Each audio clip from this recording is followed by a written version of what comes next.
Our intentions will tell us about whether an action is valid or not valid. If I want to pray my Salat al-Dhuhr, do I need an intention? Yes. Do you make the intention out loud? There is nothing in the Quran or Sunnah which determines and says to you that you must say with your mouth the intention.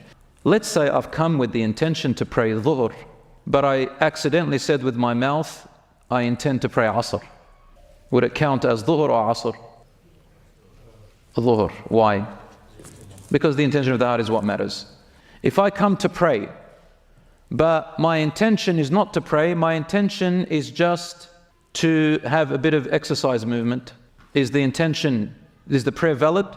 No. If I'm praying the Fard prayer and I'm praying the Sunnah prayer, do I need a different intention for both of them? Yeah, I do. If I'm come to pray the Fard prayer, my intention is to pray the Fard. But now I'm praying the Sunnah, my intention is Sunnah.